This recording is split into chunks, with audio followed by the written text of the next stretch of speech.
Hello and welcome to the show. Listen, we've got a great show planned for you. As I've been talking about this year, being grateful, it's all about being grateful. Let me tell you, God has blessed us, and I know that He's blessed you. And so I keep telling people there's so much that we can be grateful for. And so you want to continue to pick out those things and just let people know, how grateful you are just to be alive. I'm telling you. And I want to send my love out to my cousin who lost his wife, my cousin Denise, and let's pray for each other. That's what we got to do. All right. So listen, we've got a great show planned for you. As I said, my guest today is Miss Ria N. Jenkins, poet, author, podcast host. And when we come back, you're going to meet her, and she is a phenomenal woman. So I want you to just sit back, relax, and enjoy it because it's coming up next. The Cecil Williams South Carolina Civil Rights Museum is the Palmetto State's first and only museum. It honors a generation of people, black and white, throughout the state of South Carolina who deserve to be remembered for their unselfish commitments and sacrifices. Enjoy an immersive and entertaining virtual tour. For more information, visit www.cecilwilliams.com.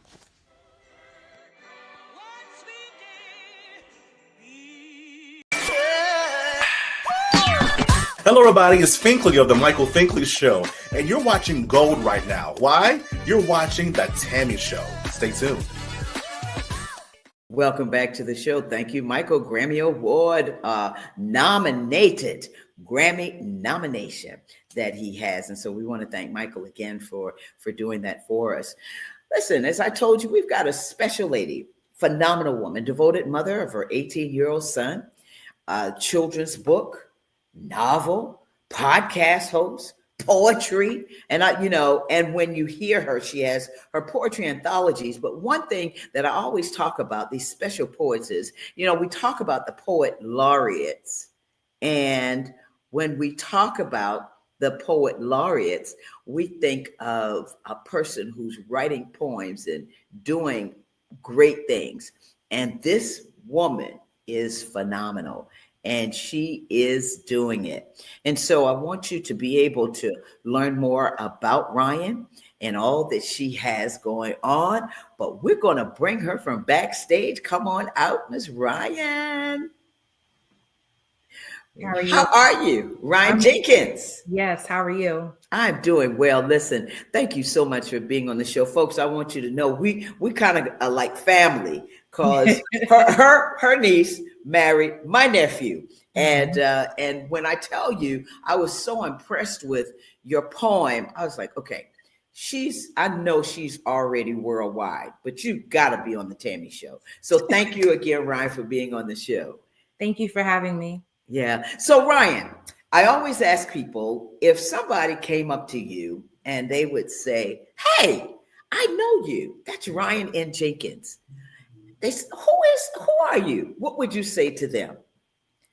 Well, if anything, a passionate person who just loves being everything that God has created me to be. So I know former classroom teacher. I did 20 years in the school system. Author, writer, spoken word. I know some people will notice me from my social media content because I believe in posting everything that spreads light. So that's a host of many things. Mentor. I've worked with a mentoring group where we're in the process right now turning into a nonprofit. They're called Roses, but I also call them Crown Her.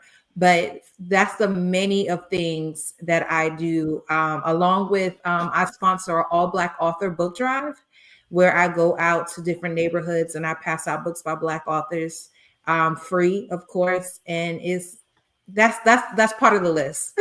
Wow, Ria, that's amazing. So let's talk about your career. Mm-hmm. And when I say your career, you were a classroom teacher.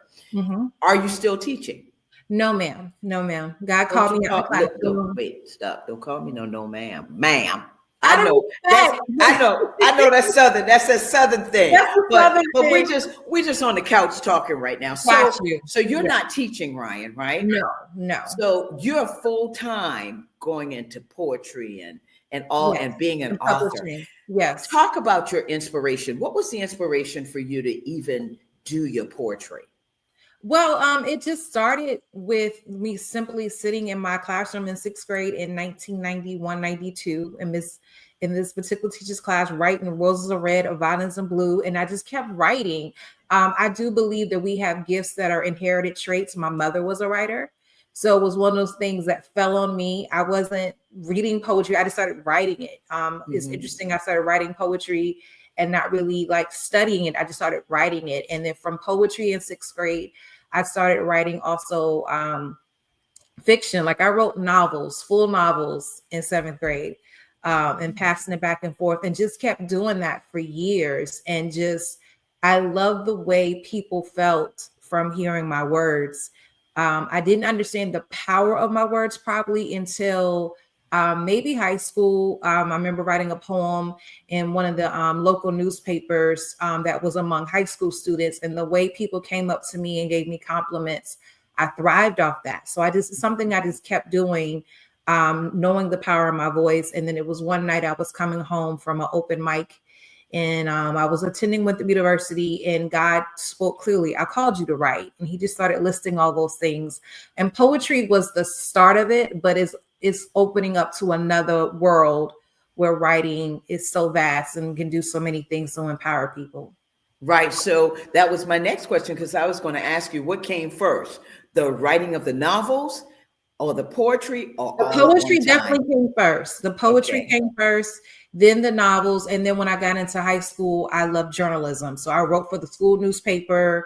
Yearbook actually had stories in it. It's not the case now. But we interviewed people and did stories. So I love documentaries. I haven't written one, but I see where my journalism style is tied into that, my love for documentaries. So I love anything writing. Writing. Well, so now when you were growing up, what was your biggest dream? I honestly wanted to be editor-in-chief of Essence.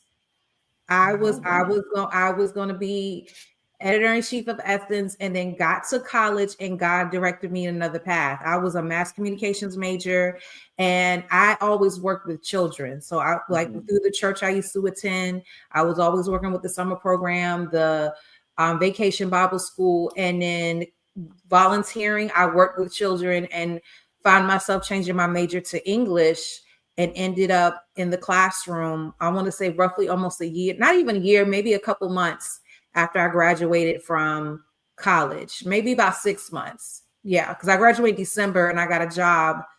I remember that either March or April, but I started that July. And I've been in the classroom ever since. And then last year at a conference at my church, God was like, this is your last year teaching.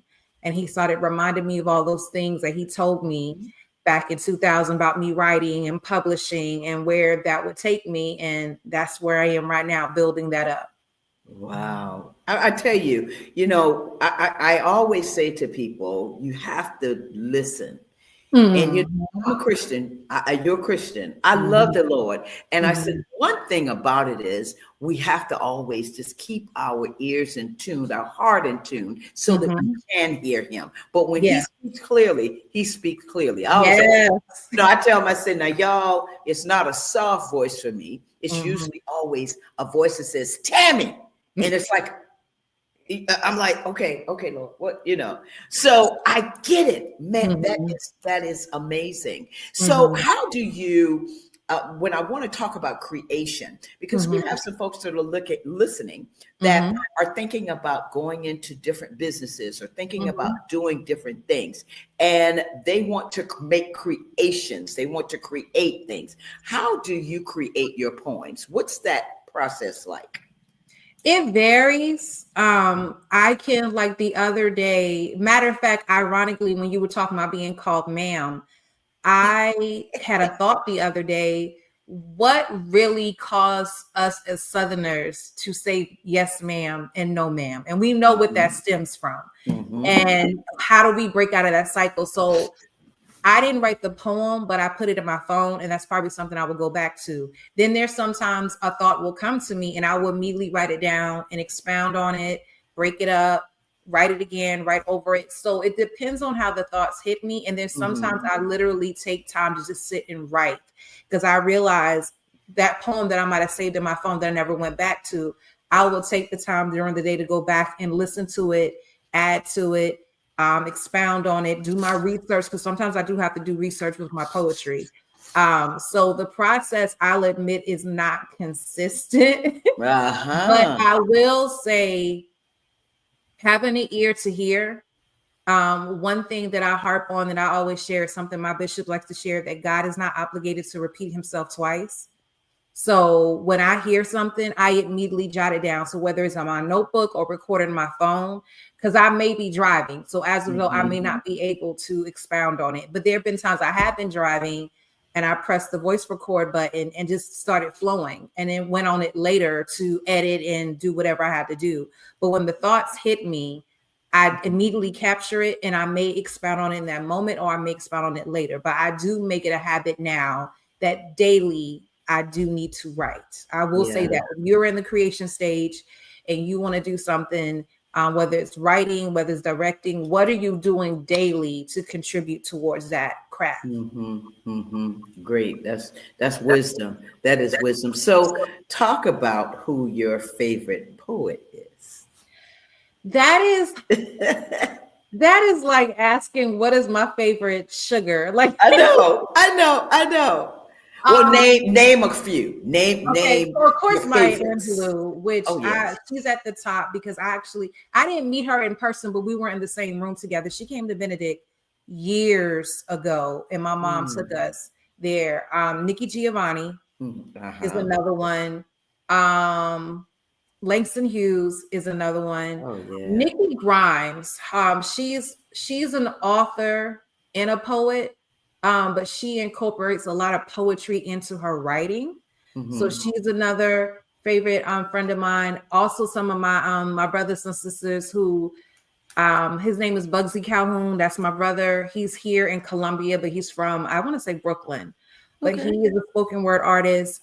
His wife, Karen, who we knew each other before now, but that's my circle of poets who I hang with here, but they help me grow. They definitely help me grow. Yeah. And how important is that camaraderie? How important is that to you, for you to continue to grow? What is that like for you? Because it's always room for growth. And as a result, I make sure, like, there are plenty of times where I'm writing something and I'm unsure of myself, and I will instant message. Those are my two go-tos, where I would instant message them together and ask them their feedback on my writing. Even with publishing this book, the books I've published so far, I could have easily just put the work out there without having someone look at it. But I had someone look at it, because you never know what you can miss, how you can make something better. And the more I'm around other poets, I see ways that I can grow and I can improve, because you want to be the best. But the reality is, we'll never get to a state of perfection ever, but we strive towards that. Yeah. So talk about your poetry style. If someone were to ask you, and I'm asking the question, what is your style? What would you say your style is? Langston Hughes had his style. Paul Ernst Dunbar had his style. We can. The list goes on and on. But what would you say your poetry style is like? I don't believe I have a style. I have more of a theme where I speak life. And when it comes to speaking life, I'm going to speak something that is either going to bring positivity or going to bring light, as in, there's this poem I wrote called Where Are My Flowers? And it's basically speaking to how you have yet to respect teachers at the level we deserve to be respected. So either I'm trying to speak to the positivity of this world, or I'm trying to expose darkness so we can change it. So it's more of a theme based than really a style, because I can write haikus. I've never written a sonnet, now that I think about it. I will say it's more verse than anything, but at the same time, I just, whatever flows on the paper, or however it flows. Because there's sometimes I write poems that look like complete sentences, and there's sometimes I write poems, it might be 2 or 3 words on the line, because the way I want to break it up and have it. Wow, wow. So, we're talking about your style, and I Mhm. know that you brought a poem for us. So before we go into the break, I'd like for you to recite your poem. Yes, of course. So this is one of my signature pieces, and I'll admit it incorporates some singing in it, but it's All called "I right. Will Not Be Silent." And I will not be silent. I will always worship you as long as I am breathing. I will always worship you. And I will. No, I can't be silent. No, I can't keep quiet when I think about all the things that my God has done for me. When I think about the fact that He has set my soul free, and as a result, I am continuing to experience victory in every aspect of my life. No, I can't be silent. When I think about the fact that I ran around this world acting like He did not exist, as in His love did not pour down on me. No, I can't be silent because He still deemed me worthy. He still said I'm worth the crown. No, I can't be silent when I think about my son who's in college. No, I can't be silent when I think about the fact that I was diagnosed with something that the doctors say is no more. No, I can't be silent. I will always worship you. See, worship isn't simply me raising my hands when I'm in the sanctuary. Worship is when I see you, I smile and illuminate your soul. Yes, worship is how I treat people the way I want to be treated, and I illuminate the God through my life. Yes, worship is making sure that people don't go without. No, we don't have to be greedy. We want to make sure there is no needy. That means worship means God is reflected within me.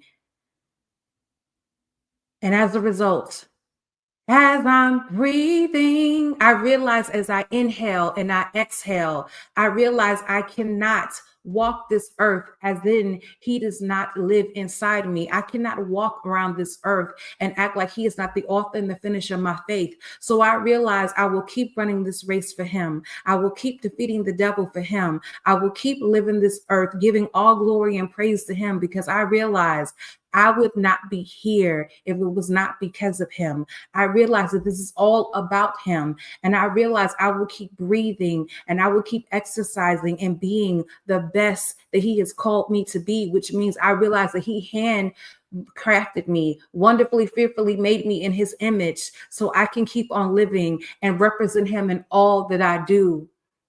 Because I will always worship you. And that's that piece. Thank you. Yes. Oh my God. Thank you so much for that. Yes. I can't be silent. Mm-hmm. Oh my goodness. Okay. Listen, folks, on that note, we're going to take a break. And Ryan, we're going to be back. And I've got some more interesting questions to ask you, because we want to talk about your podcast. I want to talk about your novel. Mm-hmm. I want to talk about the children's book. Okay. So Yeah. we've got a lot to talk about. So we'll be right back. Yes. Thank you. Thank you.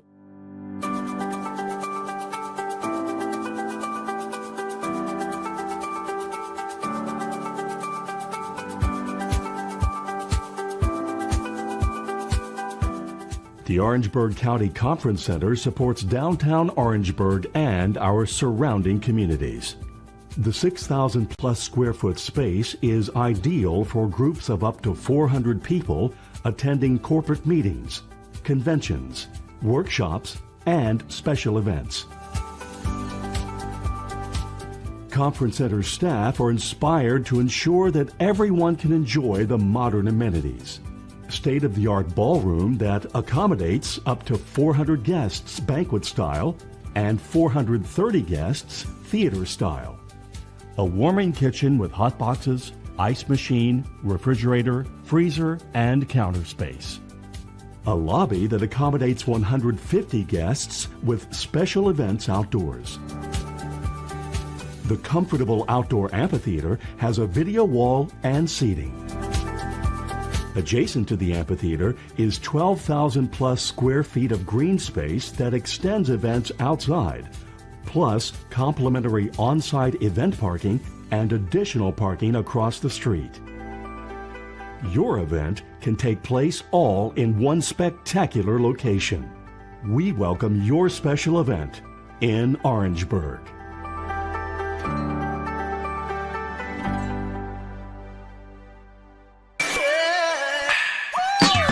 You're tuning in to the Tammy TV show, and we bringing in that Christian rap heat with Big Geek. What up? Wow. Ryan, thank you so much. Listen, folks, if you're just joining us for the second half, I'm talking with Ryan Jenkins, poet and author, podcaster, just everything, novelist, everything. Okay, phenomenal woman. So Ryan, welcome back again to the show. As you were doing your poem, as you were reciting your poem, it was so powerful. I was just in awe. I was sitting here just thinking about I can't be silent and the different lines that you talked about and how you incorporated, some of the scripture in your poem. Just phenomenal. And so when we talk about your career, people see the part now where they see the glory, but they don't really know the story. What has been the most challenging aspect of your career? Well, I'll admit, being a teacher, it was hard to balance writing and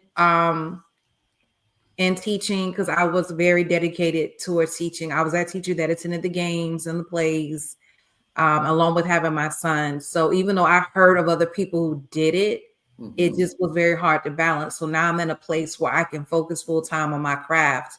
Another challenge is realizing, and thankfully I'm not at that place anymore, not everybody is going to understand your gift and like your gift. So don't feel bad if you're not accepted in certain rooms. So that was a challenge for me, because I would get very upset that I would see people who I feel like had the same caliber gift as me, but would get invited to places and get performances and get shows. And I'm just like, why wasn't I invited? So it's just realizing you need to be you, and the gift that God has placed on you, and the gift will make room for itself. And the reality is the opportunities will come.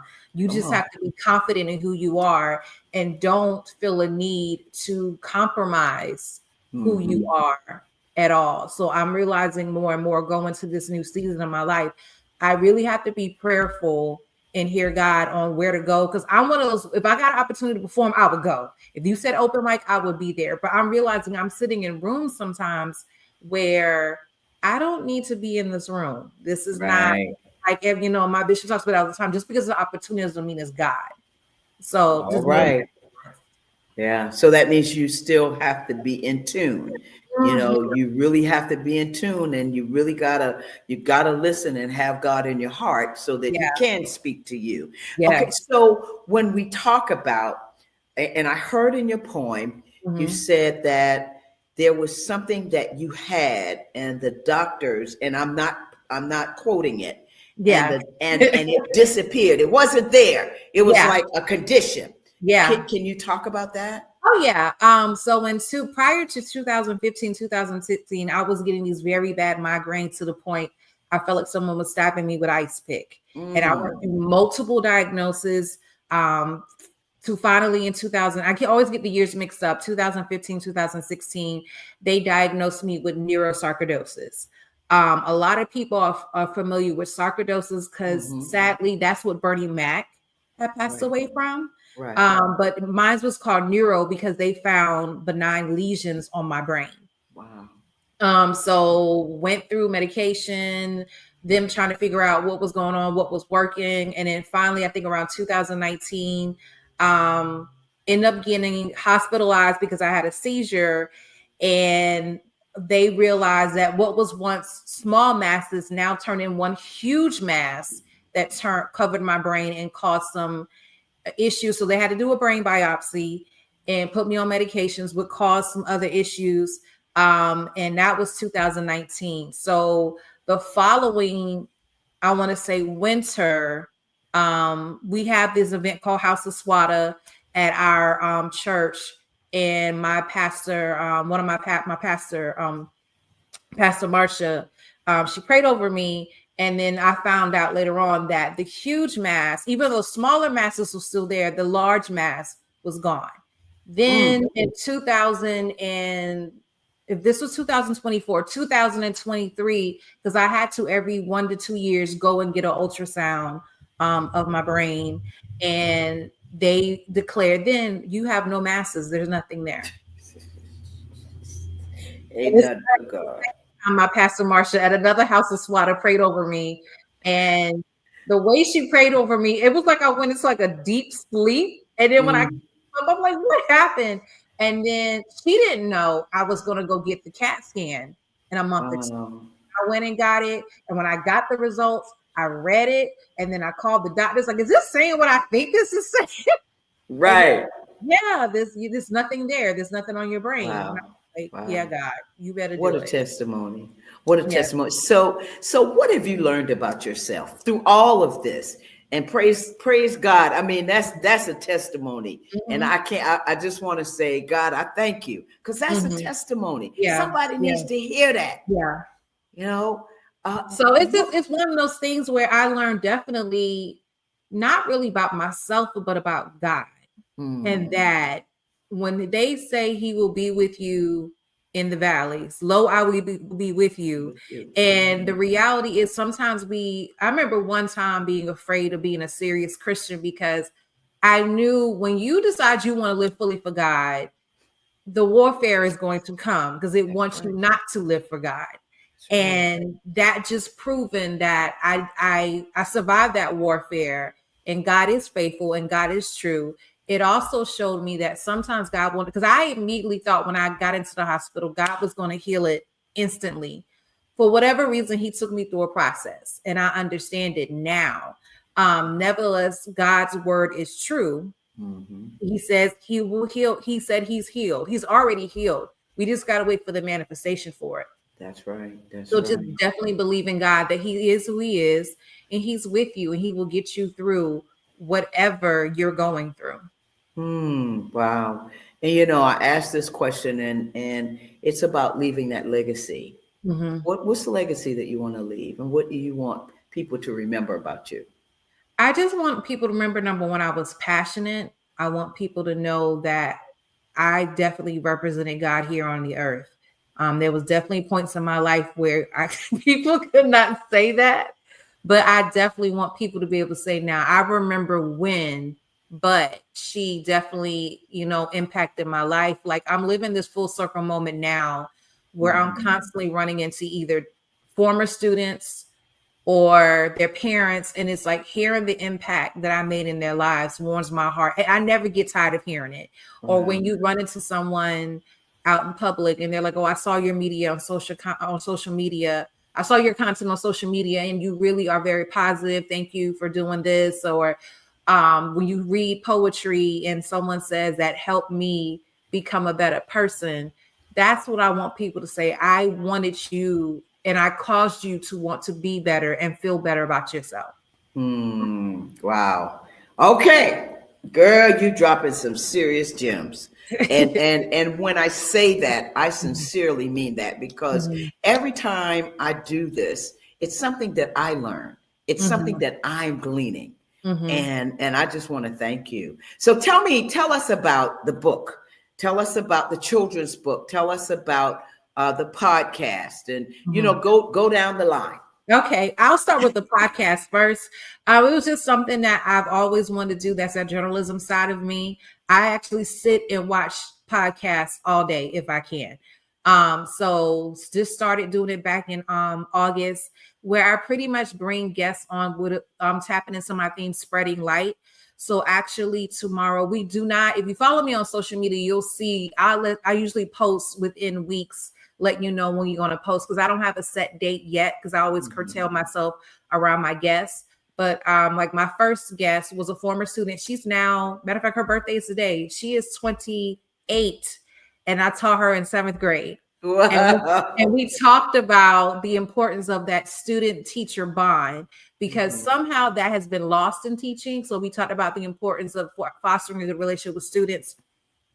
tomorrow I'm speaking with one is a certified therapist, one is a certified counselor, both males, and we're speaking to how we can be effective parents to our sons. So I had an awesome discussion with this author, world-renowned author, Jason Reynolds, and he was talking about he has a new book, and he said how sometimes we adultify our youth too soon. And then how we assume that our boys, our Black boys, are not nurturers, that they're not tender, and just making sure that we're fostering our kids and growing them up to be the men they can be, if that makes sense. That's right. So, wow. You've got a lot going on. The children's book, what's the name of the children's book? The children's book is called A Blessing for the World. I actually, when I used to talk about my son Joshua, I would say he is perfect for the world. Not saying he didn't make mistakes, but to me, he was the ideal child. He very rarely got in trouble in school, very rarely went to school, did his work. But it was just speaking to him about how he is a blessing. And we constantly did affirmations and confessions in our house. So the children's book is just speaking to how I wonder what our world would be like if every child knew they were a blessing for this world. So the illustrations were done by Naima Whitted, who is a freshman at Howard University. And it will debut January 10th. So pre-sale orders are actually on right now. You can access it on my website. But it's pretty much a picture book speaking to how it doesn't matter if you have tattoos, you're still a blessing for this world. It doesn't matter that you're going to have tantrums or you don't care about school or you like honor roll. You're still a blessing for this world. That's right. We're teaching our parents to teach our kids that no matter the decisions that you make, you're still a blessing, which will hopefully cause them to make the right decisions to be impactful for this world. Wow. Well, listen, Rian, you have truly inspired me and encouraged me. And so we have two more questions. But this question is about what's next for you. Well, I'm actually in the process. This is the next book that's coming out, Reverse. All right. Reverse. So this is actually the edit copy. Me and my editor are going through and making edits. So once this launches, and this is not launching to February, but the whole purpose is just getting to a place. I will be in a space where I'm in schools doing writers workshops with students, doing presentations on my books. I also look forward to helping other people publish books. A lot of people underestimate self-publishing and not only the power in it, but how easy it can be once you get acquainted with the process. So I've self-published 3 books. This is the 4th one. So I definitely would like to help people navigate through that space the same way people have helped me navigate through that space. Yeah, wow. And the final question, 3 words that describe you. What are those 3 words? Ingenious, passionate, and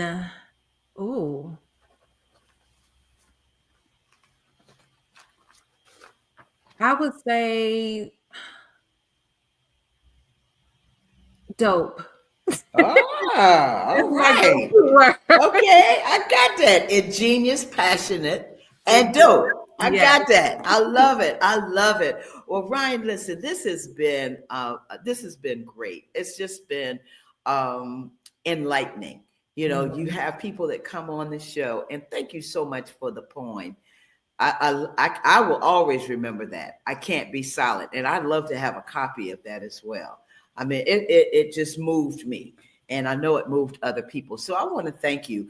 We want to show how we can get in touch with you because you're on social media. If you go to your Instagram, Willie, if we can show all of her handles and website and everything. Yeah, Rian. Yeah, that's great. And your website, what's your website?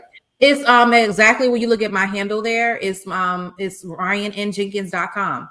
All right, RianNJenkins.com. Listen, we are so appreciative for you. And I just want to say to you, may God continue to bless you.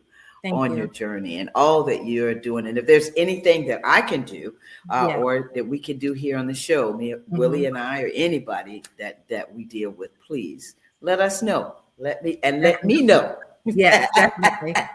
Let me know. It's such a pleasure, Rian. You are truly a blessing and a phenomenal woman. Thank you so much for being on the show. Thank you. Okay, take care. All right. Listen, that's family. You know, I already said it. We are family, whether you all know it or not. But it's a long story. And I'll tell you about it one day. But we are truly family. I want to thank Ryan N. Jenkins for being on the show. Listen, you can go to her handles, her Ryan N. Jenkins Instagram. Go to her Facebook, Ryan N. Jenkins. You also can go to her website, which is RyanNJenkins.com. Phenomenal woman. Continue to watch out for her, because she has a lot to say and a lot to give, and she's continuously giving that gift. I want to thank you, viewers, for always tuning into Tammy right here. You know, it's always a blessing to just have you all join us. We're going to have a special guest coming back in December, and I want you all to have a happy Thanksgiving. You know, it's about, what did I say? About being grateful. So be thankful. When you sit at that dinner table with your family and your friends, go around the room. Tell them what you are grateful for, what you're thankful for. But enjoy your Thanksgiving. I want to thank you, Willie, my associate producer, for all that he does and his family. Congratulations and many blessings to you as well. Please remember to subscribe to the Tammy TV Show. That's the YouTube channel, the Tammy TV Show. Hit that red subscribe button and it will notify you as when the show comes on. I have to continuously remind you, remember to be a blessing to somebody today and every day. Pick up that phone, call somebody, especially during this time of the year. Again, I want to thank you for joining the show. Until the next time, take care of yourself. Bye-bye.